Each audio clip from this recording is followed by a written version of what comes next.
मक्का के भाव में एक बार फिर अचानक गिरावट आ जाने के कारण किसानों के चेहरे पर निराशा के भाव देखे जा रहे हैं। महज एक सप्ताह पहले जहां मक्का का भाव 2400 से 2500 क्विंटल था और किसान अच्छे भाव देखकर खुश थे, लेकिन अचानक मक्का के भाव में 400 से 500 रुपया प्रति क्विंटल गिरावट आने से किसानों की खुशी मायूसी में तब्दील हो गई। जानकारों का कहना है कि मक्के की कीमतें फिलहाल 3 सप्ताह के निचले स्तर पर आ गई हैं, लेकिन विश्व स्तर पर सप्लाई कम होने से इस साल इनके बढ़ने की संभावना है। ट्रंप टैरिफ के चलते बाजार में अस्थिरता बनी हुई है। इसके चलते सप्लाई में कमी आई है। खाद्य एवं कृषि संगठन की कृषि बाजार सूचना प्रणाली AMIS ने कहा, चीन के कम आयात के कारण स्टॉक में कमी आई है।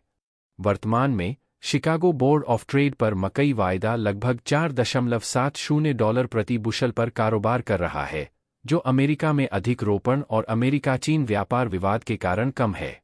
अमेरिकी कृषि विभाग के अनुसार 2024 से 25 के मौसम से सितंबर तक वैश्विक मकई उत्पादन 1215.09 मिलियन टन होने का अनुमान है, जो 2023 से 24 में 1229.76 मिलियन टन से अधिक है। खपत 1241.78 मिलियन टन होने का अनुमान है, जो एक साल पहले 1219.76 मिलियन टन थी। इससे अंतिम स्टॉक 287.65 मिलियन टन के बहुवर्षीय निम्न स्तर पर रह जाएगा। हालांकि विश्व बैंक ने अपने कमोडिटी आउटलुक में कहा कि कच्चे तेल की कम कीमतों, जो इथेनॉल और इस प्रकार मकई की मांग को कम करती है, और उच्च यूएस चीन व्यापार शुल्कों के कारण 2025 और 2026 में मकई की कीमतों में 2% की गिरावट आने की उम्मीद है।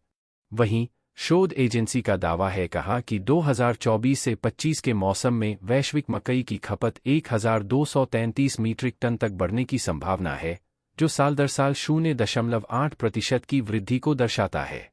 एजेंसी ने कहा, मांग में यह वृद्धि वैश्विक उत्पादन में कमी के साथ 2023 से 24 में 4.9 मीट्रिक टन के उत्पादन अधिशेष से 2024 से 25 में 18.7 मीट्रिक टन के पर्याप्त घाटे में बाजार को स्थानांतरित करने का अनुमान है।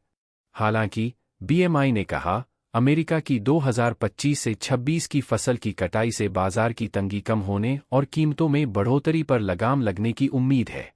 BMI ने कहा कि अमेरिका और ब्राजील की इथेनॉल नीति, मौसम के घटनाक्रम और व्यापार तनाव में वृद्धि मक्का की कीमत की संभावनाओं के लिए जोखिम है। Bureau report market times TV।